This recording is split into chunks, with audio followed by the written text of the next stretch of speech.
welcome you to our daily Bible study. I am your host, Dr. Derek A. Reeves, and we're going to continue on in this series entitled Understanding Fear. This is part 18 for terms for fear, and I believe it's going to be the last of the terms of fear, and then we're going to move on and deal with fear as an emotion. So let's dive right in. There are three more terms that are associated with fear. These terms are not fearful, but it deals with one, fearfulness, and the other, fears. So we're going to try to unpack all of these as thorough as we can. So let's dive right in. We go back to the Hebrew, and this term for fearfulness is the word ra'ad. If we say it faster, ra'ad. And this type of fear means to shudder. It also deals with trembling. If we were to go a little further and define it a little more, again, it is trembling fear that produces trembling. As we look to the screen, we can see also a trembling out of fear. And so it's causing, again, a reaction in the body because of fear. Sometimes, again, when the fear cycle comes, the fear emotion, what it does, the body, because of the thoughts, the brain associates certain feelings with the need to secrete specific hormones for the purpose of engaging the object of fear. And so what transpires at times, the object of fear either reveals an image of a threat of danger, something that has to be resisted or fought or overcome, or it may reveal something that is larger than life, something where, because of times past, the mind switches to the cognition and you begin to analyze very quickly to understand or to reach an understanding that this thing cannot be defeated, and so you flee. The third thing, which again is one of the four F's, because you look at this thing and you look at the situation, and the situation may be overwhelmingly out of your hands, overwhelmingly hopeless to deal with, and so you freeze. The freezing mechanism is hopefully a chance for you to switch it to the cognition, to examine, to analyze the situation, and perhaps come up with some type of solution. And so you freeze, you don't run, you don't fight. That's the brain's way of saying, okay, what do we do here? And then finally, the freeze. The overwhelming context of the fear just overwhelms you to the point where you black out. Your mind can't operate that fast, but the sensations, the feelings, and the impulses of the sight are moving so quickly that it's too much of a sensation, too much of a rush. And always remember that the human mind, the conscious center, the very top conscious that I call volitional conscious, something that you have to concentrate on to analyze and to reach a context, it can only process about 2%. So 2% of the power at most deals with the conscious mind. Over 90% is divided within the unconscious and the subconscious mind. And so even in the ancient Hebrew, this term, a trembling out of fear, a shaking. If we were to go a little further, the context, it's a masculine noun meaning trembling. In the Song of Moses and Miriam, the leaders of Moab were described as being seized with trembling before the power of the Lord. And so it can be an awesome spectacle of reverence, respect, and devotion. Or it can be a spectacle of abject fear that moves you into the four F's, the fight, flight, freeze, and faint. Let's go a little further. We're going to go to the next term. Now, these terms are terms that deal specifically with the word fearful, fears.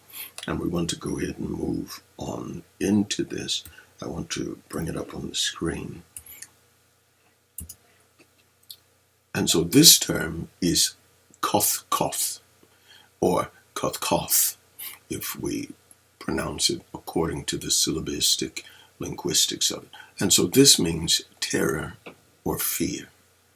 It's similar to the last term, but this one, again, terror or fear.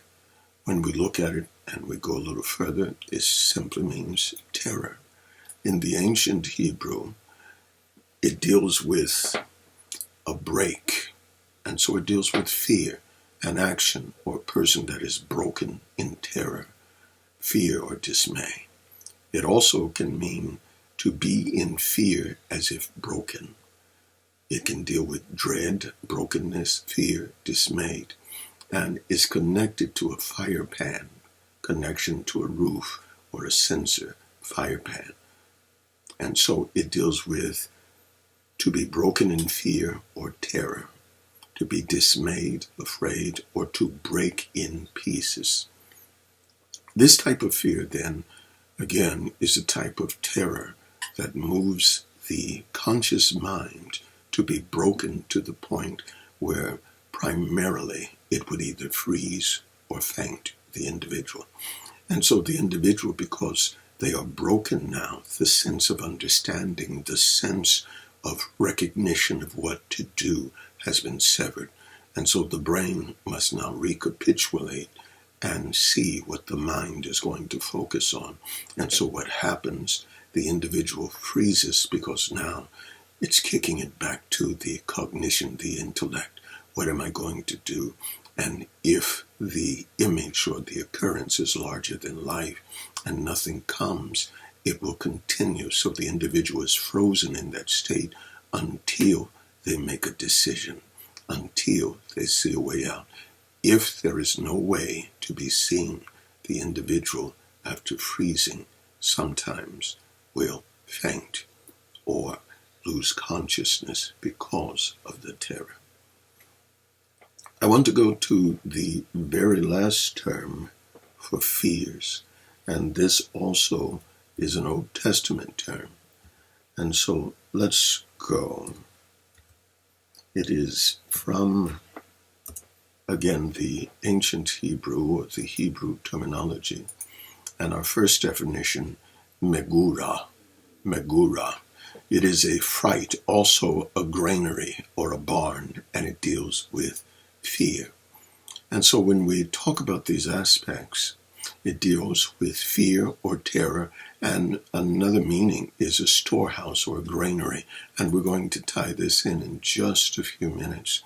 And so this terminology is very interesting because it deals with a traveler and it deals with fear. The pictograph is a picture of the foot, and it means to walk. And then there is a picture of a man. Combined these words again is a walking man, one traveling through a foreign land who's a stranger of the culture, and so he fears again the surroundings.